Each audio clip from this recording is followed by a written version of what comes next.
بسم اللہ الرحمن الرحیم۔ شروع کرتا ہوں اللہ کے نام سے جو بے انتہا مہربان نہایت رحم کرنے والے ہیں۔ والفجر وليال عشر والشفع والوتر والليل إذا يسر هل في ذلك قسم لذي حجر ألم تر كيف فعل ربك بعاد إرم ذات العماد التي لم يخلق مثلها في البلاد وثمود الذين جابوا الصخر بالواد وفرعون ذي الأوتاد الذين طغوا في البلاد فأكثروا فيها الفساد فصب عليهم ربك صوت عذاب إن ربك لبالمرصاد۔ قسم ہے فجر کی اور 10 راتوں کی اور جفت اور طاق کی اور رات کی جب وہ چلنے لگے، کیا ان میں عقل مند کے واسطے کافی قسم ہے؟ کیا آپ نے اے نبی نہ دیکھا کہ آپ کے رب نے عادیوں کے ساتھ کیا کیا؟ ارم والے ستونی عادی جو بلند قامت تھے، جن جیسے لوگ دوسرے کسی شہر و ملک میں پیدا نہیں کیے گئے، اور ثمودیوں کے ساتھ جنہوں نے واد میں بڑے بڑے پتھر تراشے تھے، اور فرعون کے ساتھ جو میخوں والا تھا۔ ان سبھوں نے شہروں میں سر اٹھا رکھا تھا اور بہت فساد مچا رکھا تھا۔ آخر آپ کے رب نے ان سب پر عذاب کا کوڑا برسایا۔ یقیناً آپ کے رب اللہ تعالی گھات میں ہیں۔ سامعین، اب ان آیتوں کی تفصیل سماعت کیجیے۔ تعارف سورہ فجر۔ سنن نسائی میں ہے کہ معاذ رضی اللہ عنہ نے نماز پڑھائی، ایک شخص آیا اور جماعت میں شامل ہو گیا۔ معاذ رضی اللہ عنہ نے نماز میں قرات لمبی کی۔ اس نے مسجد کے ایک گوشے میں اپنی نماز پڑھ لی، پھر فارغ ہو کر چلا گیا۔ معاذ رضی اللہ عنہ کو بھی یہ واقعہ معلوم ہوا تو رسول اللہ کی خدمت میں آ کر بطور شکایت یہ واقعہ بیان کیا۔ رسول اللہ صلی اللہ علیہ وسلم نے اس نوجوان کو بلوا کر پوچھا تو اس نوجوان نے کہا کہ اللہ کے رسول، میں کیا کرتا؟ میں ان کے پیچھے نماز پڑھ رہا تھا، انہوں نے لمبی قرات شروع کی تو میں نے گھوم کر مسجد کے کونے میں اپنی نماز پڑھ لی، پھر اپنی اونٹنی کو چارہ ڈالا۔ رسول اللہ نے فرمایا، اے معاذ، کیا تم فتنے میں ڈالنے والے ہو؟ تم ان صورتوں سے کہاں ہو؟ سبح اسم ربک الاعلی والشمس وضحاها والفجر واللیل اذا یغشی، یعنی ان صورتوں کو عشاء میں پڑھایا کرو، کیونکہ تمہارے پیچھے ضعیف، حاجت مند، کمزور وغیرہ بھی ہوتے ہیں۔ فجر کی قسم اور اللہ تعالیٰ کی قدرتوں کا تذکرہ۔ فجر تو ہر شخص جانتا ہی ہے، یعنی صبح، اور یہ مطلب بھی ہے کہ بقرہ عید کے دن کی صبح، اور یہ مراد بھی ہے کہ صبح کے وقت کی نماز اور پورا دن، اور 10 راتوں سے مراد ذی الحجہ مہینے کی پہلی 10 راتیں ہیں۔ چنانچہ صحیح بخاری کی حدیث میں ہے کہ کوئی عبادت ان 10 دنوں کی عبادت سے افضل نہیں، یعنی ذی الحجہ کی ابتدائی 10 دنوں کی عبادت۔ لوگوں نے پوچھا، اللہ کی راہ کا جہاد بھی؟ فرمایا، یہ بھی نہیں، مگر وہ شخص جو جان مال لے کر نکلا اور پھر کچھ بھی ساتھ لے کر نہ پلٹا۔ بعض نے کہا ہے محرم کے پہلے 10 دن مراد ہیں۔ ابن عباس رضی اللہ عنہما فرماتے ہیں رمضان کے پہلے 10 دن، لیکن صحیح قول پہلا ہی ہے، یعنی ذی الحج کی شروع کی 10 راتیں۔ مسند احمد میں ہے کہ رسول اللہ صلی اللہ علیہ وسلم فرماتے ہیں کہ عشر سے مراد عید الاضحیٰ کے 10 دن ہیں، اور وطر سے مراد عرفے کا دن ہے، اور شفع سے مراد قربانی کا دن ہے۔ اس کی اسناد میں تو کوئی مذائقہ نہیں، لیکن متن میں نکارت ہے، واللہ اعلم۔ وطر سے مراد عرفے کا دن ہے، یہ 90 تاریخ ہوتی ہے، تو شفع سے مراد 10ویں تاریخ ہے، یعنی بقرہ عید کا دن ہے۔ وہ طاق ہے، یہ جفت ہے۔ واصل ابن صائب رحمہ اللہ نے عطا رحمہ اللہ سے پوچھا کہ کیا وطر سے مراد یہی وطر نماز ہے؟ آپ نے فرمایا، نہیں، شفع عرفہ کا دن ہے اور وطر عید الاضحیٰ کی رات ہے۔ عبداللہ بن زبیر رضی اللہ عنہما خطبہ دے رہے تھے کہ ایک شخص نے کھڑے ہو کر پوچھا کہ شفع کیا ہے اور وطر کیا ہے؟ آپ رضی اللہ عنہ نے فرمایا، فمن تعجل فی یومین میں جو 2 دن کا ذکر ہے وہ شفع ہے، اور من تأخرہ میں جو 1 دن ہے وہ وطر ہے، یعنی 11ویں 12ویں ذی الحجہ کی شفع ہے اور 13ویں وطر ہے۔ آپ نے یہ بھی فرمایا ہے کہ ایام تشریق کا درمیانی دن شفع ہے اور آخری دن وطر ہے۔ جفت اور طاق سے کیا مراد ہے؟ بخاری اور مسلم کی حدیث میں ہے کہ اللہ تعالیٰ کے ایک کم 100 نام ہیں، یعنی 99 نام ہیں، جو انہیں یاد کر لے وہ جنتی ہے۔ اللہ تعالیٰ وطر ہیں اور وطر کو دوست رکھتے ہیں۔ زید بن اسلم رحمہ اللہ فرماتے ہیں، اس سے مراد تمام مخلوق ہے، اس میں شفع بھی ہے اور وطر بھی۔ یہ بھی کہا گیا ہے کہ مخلوق شفع اور اللہ تعالیٰ وطر۔ یہ بھی کہا گیا ہے کہ شفع صبح کی نماز ہے اور وطر مغرب کی نماز ہے۔ یہ بھی کہا گیا ہے کہ شفع سے مراد جوڑ جوڑ اور وطر سے مراد اللہ عز و جل، جیسے آسمان زمین، تری خشکی، جن انس، سورج چاند وغیرہ۔ قرآن میں سورہ داریات کی آیت نمبر 49 میں ہے وَمِن كُلِّ شَيْءٍ خَلَقْنَا زَوْجَيْنِ لَعَلَّكُمْ تَذَكَّرُونَ، یعنی ہم نے ہر چیز کو جوڑ جوڑ پیدا کیا ہے تاکہ تم اے انسانوں عبرت حاصل کر لو، یعنی جان لو کہ ان تمام چیزوں کے خالق یعنی پیدا کرنے والے واحد اکیلے اللہ ہی ہیں، جس کا کوئی شریک نہیں۔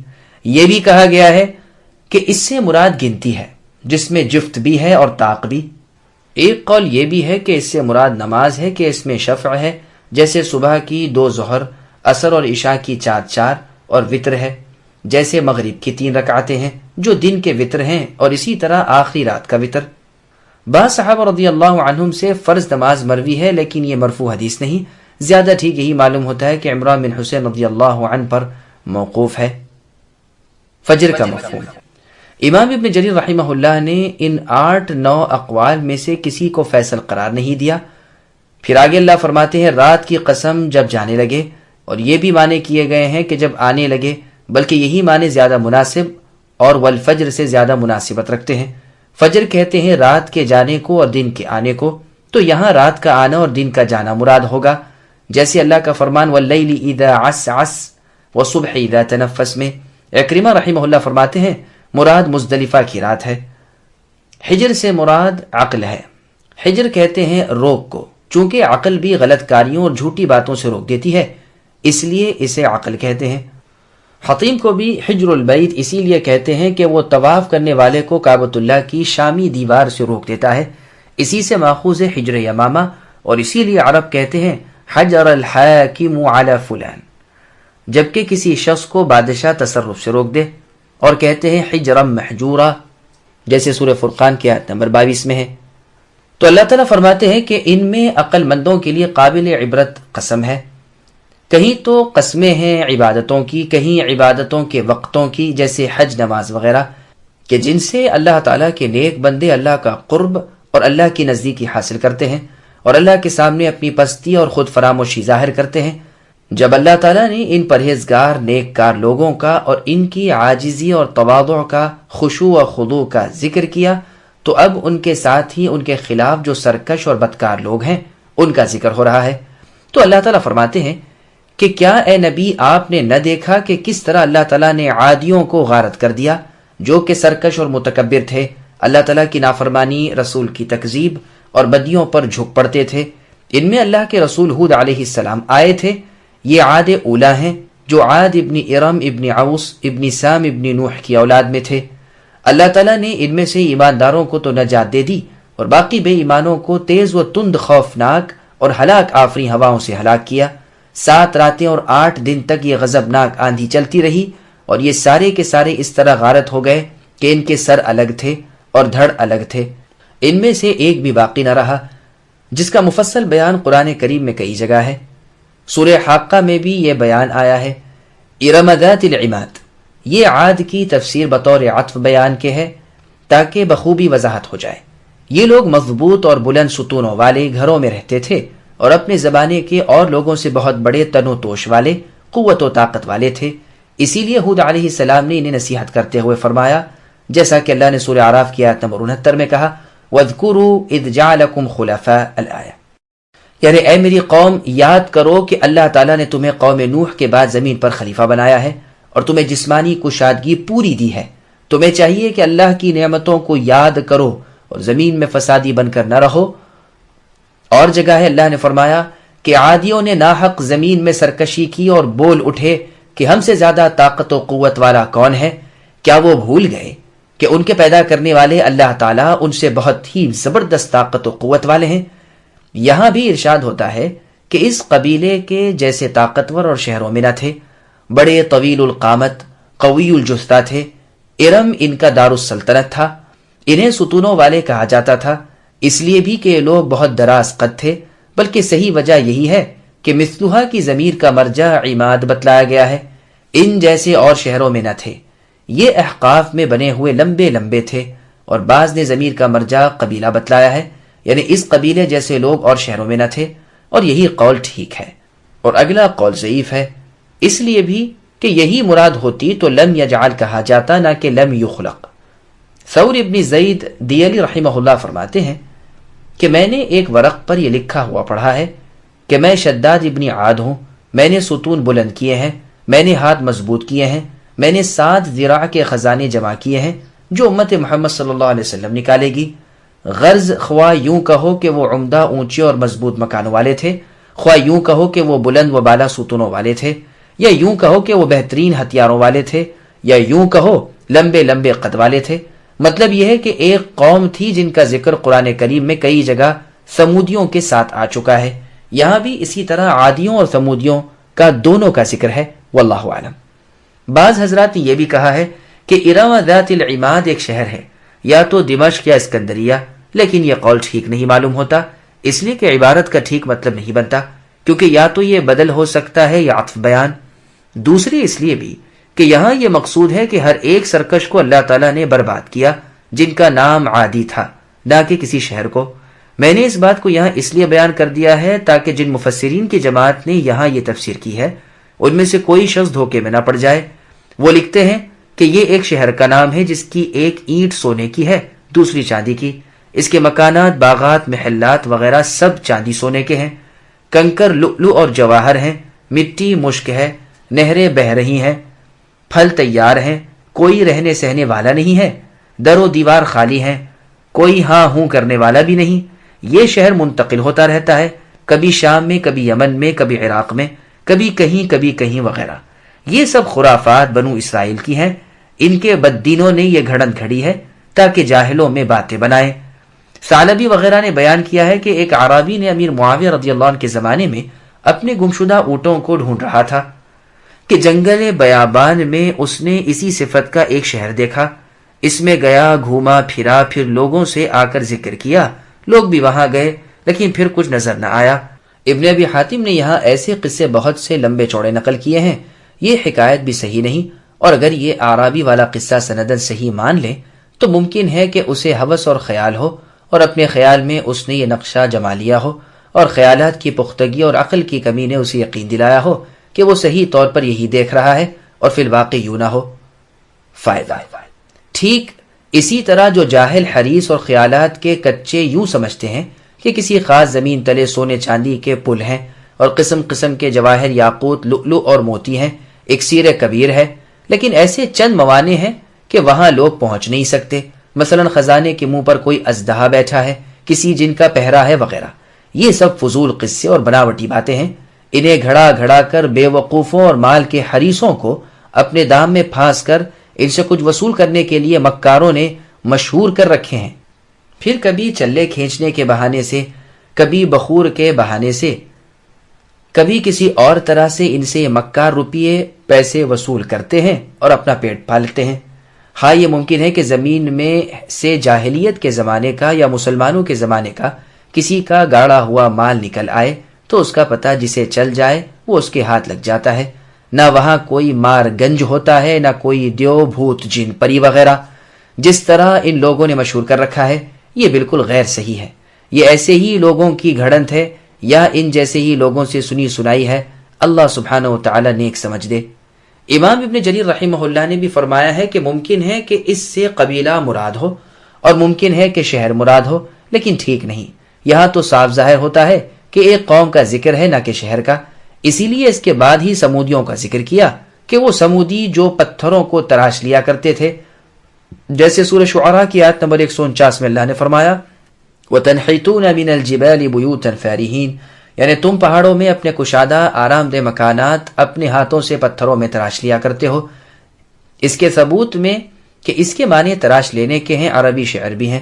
ابن اسحاق رحمہ اللہ فرماتے ہیں کہ سمودی عرب تھے، وادی القریٰ میں رہتے تھے۔ عادیوں کا قصہ پورا سورہ اعراف میں ہم بیان کر چکے ہیں، اب اسے دہرانے کی ضرورت نہیں۔ پھر فرمایا میخوں والا فرعون۔ اوتاد کے معنی ابن عباس رضی اللہ عنہما نے لشکروں کے کیے ہیں جو کہ اس کے کاموں کو مضبوط کرتے رہتے تھے۔ یہ بھی مروی ہے کہ فرعون غصے کے وقت لوگوں کے ہاتھ پاؤں میں میخیں گڑوا کر مروا ڈالتا تھا، چورنگ کر کے اوپر سے بڑا پتھر پھینکتا تھا جس سے اس کا کچومر نکل جاتا تھا۔ بعض لوگ کہتے ہیں کہ رسیوں اور میخوں وغیرہ سے اس کے سامنے کھیل کیے جاتے تھے۔ اس کی ایک وجہ یہ بھی بیان کی گئی ہے کہ اس نے اپنی بیوی صاحبہ یعنی آسیہ علیہ السلام کو، جو مسلمان ہو گئی تھی، لٹا کر دونوں ہاتھوں اور دونوں پاؤں میں میخیں گاڑی، پھر بڑا سا چکی کا پتھر ان کے پیٹ پر مار کر جان لے لی۔ اللہ ان پر رحم کرے۔ فسادیوں کی ہلاکت کا تذکرہ۔ پھر فرمایا کہ ان لوگوں نے سرکشی پر کمر باندھ لی تھی اور فسادی لوگ تھے، لوگوں کو حقیر و ذلیل جانتے تھے اور ہر ایک کو ایذا پہنچاتے تھے۔ نتیجہ یہ ہوا کہ اللہ کے عذاب کا کوڑا برس پڑا، وبال آیا جو ٹالے نہ ٹلا، اور ہلاک و برباد اور تہس نہس ہو گئے۔ آپ کے رب اے نبی گھات میں ہیں، دیکھ رہے ہیں، سن رہے ہیں، سمجھ رہے ہیں۔ وقت مقرر پر ہر برے بھلے کو نیکی بدی کی جزا سزا دیں گے۔ یہ سب لوگ اللہ کے پاس جانے والے، تنے تنہا اللہ کے سامنے کھڑے ہونے والے ہیں، اور عدل و انصاف کے ساتھ ان میں فیصلے اللہ تعالیٰ کر دیں گے، اور ہر شخص کو پورا بدلہ دے دیں گے جس کا وہ مستحق تھا۔ وہ اللہ تعالیٰ ایسے ہیں کہ ظلم اور جور کرنے سے بالکل پاک ہیں۔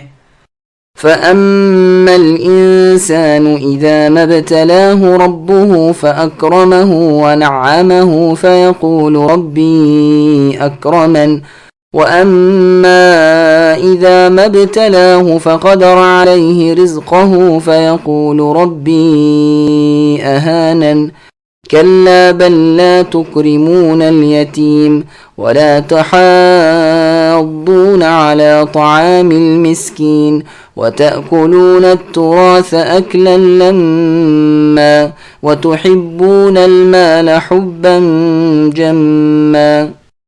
انسان کا یہ حال ہے کہ جب اسے اس کے رب یعنی اللہ آزماتے ہیں اور عزت و نعمت دیتے ہیں تو وہ کہنے لگتا ہے کہ میرے رب نے میرا اکرام کیا، اور جب وہ اس کا امتحان لیتے ہوئے اس کی روزی تنگ کر لیتے ہیں تو وہ کہنے لگتا ہے کہ میرے رب نے میری اہانت کی اور ذلیل کیا۔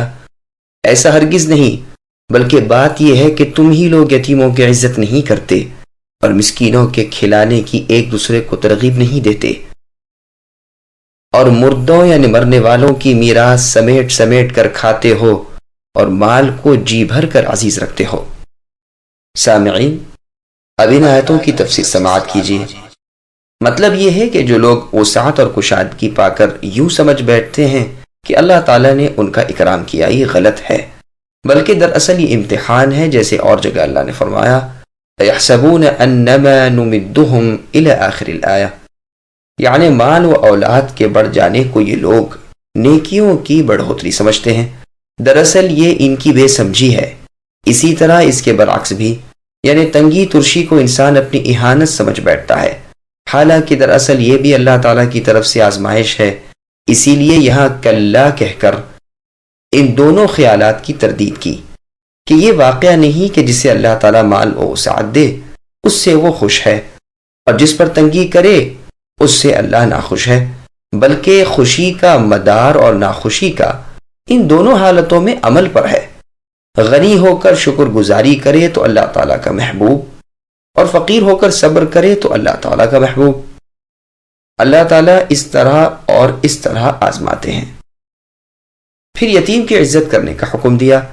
حدیث میں ہے کہ سب سے اچھا گھر وہ ہے جس میں یتیم ہو اور اس کی اچھی پرورش ہو رہی ہو، اور بدترین گھر وہ ہے جس میں یتیم ہو اور اس سے بدسلوکی کی جاتی ہو۔ پھر نبی صلی اللہ علیہ وسلم نے انگلی اٹھا کر فرمایا، میں اور یتیم کا پالنے والا جنت میں اس طرح ہوں گے، یعنی قریب قریب۔ ابو داؤد کی حدیث میں ہے کہ کلمے کی اور بیچ کی انگلی ملا کر انہیں دکھا کر آپ نے فرمایا،